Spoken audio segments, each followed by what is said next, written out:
जय हिंद दोस्तों। आज हम आपको फिजिक्स में एक बार पुनः न्यूमेरिकल बताने जा रहे हैं और ये न्यूमेरिकल आपके सामने है, देख लीजिएगा।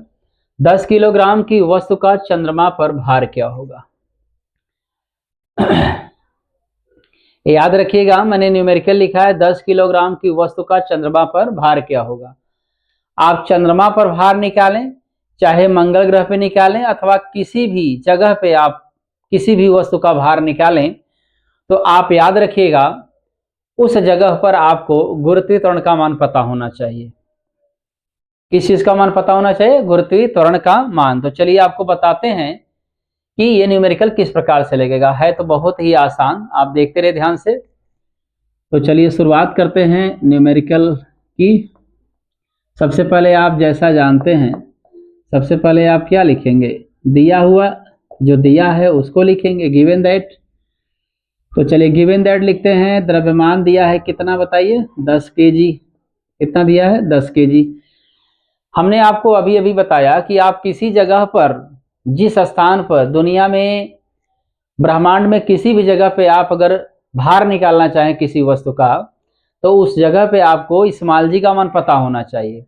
तो आपको बता दें, चंद्रमा पर गुरुत्वीय त्वरण का मान कितना होता है, इसको मैं आपको बता दे रहा हूं। पृथ्वी के गुरुत्वीय त्वरण का 6वां भाग होता है। कितना होता है? 6वां भाग। पृथ्वी के गुरुत्वीय त्वरण का 6वां भाग। देखिए मैंने 6 बटे कर दिया। अब आप इसको कटा लीजिए, भाग दे लीजिए। 2 तिहाई 6, 2 चौके 8 और 2 नवा 18। कट गया ये। भाग दे दीजिए आप। 3 एकम 3, 1 शेष बचा। 3 छक 18, 1 शेष बचा। 3 त्रिका 9। यही आएगा इतना मीटर प्रति सेकेंड स्क्वायर।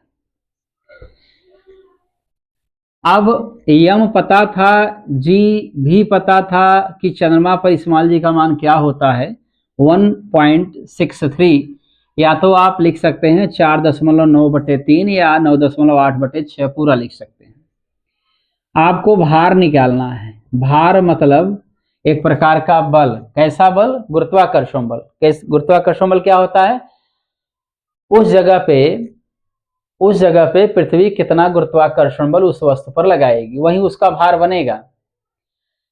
फिर से सुन लीजिए, आप किसी भी जगह पे आप भार निकालना चाहते हैं तो आपको पता होना चाहिए कि पृथ्वी का गुरुत्वीय त्वरण उस जगह कितना है। पृथ्वी का जो अपना गुरुत्वीय त्वरण है उस जगह पे कितना है जहां पे आप भार निकाल रहे हैं। और भार का मतलब ये होता है कि पृथ्वी द्वारा उस जगह पे लगाया गया गुरुत्वाकर्षण बल। पृथ्वी जितना उस वस्तु पर गुरुत्वाकर्षण बल लगाएगी उस जगह पे ना, वही उस वस्तु का भार बनेगा।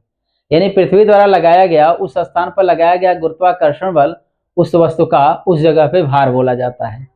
तो W बराबर क्वेश्चन मार्क, फार्मूला आप जानते हैं, W is equal to M into G होता है। M इंटू क्या होता है? G। अब आप मान रख दीजिए। M का मान कितना है? 10 है। G का मान कितना है? 1.63 है।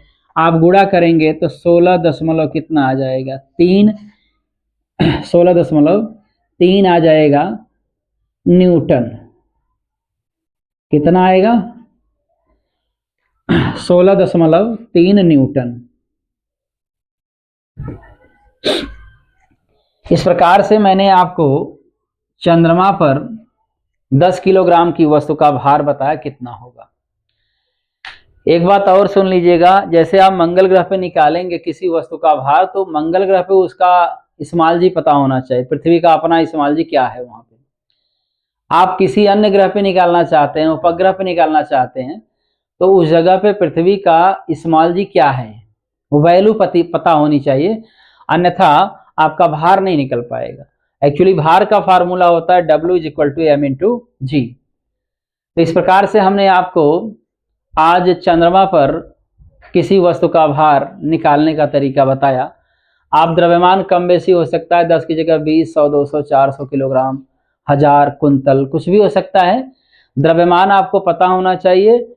चंद्रमा पर उस वस्तु का द्रव्यमान हमको पता है द्रव्यमान में तो कोई परिवर्तन होगा नहीं, आपको पता है इस्माल जी बदलता है हर जगह पे।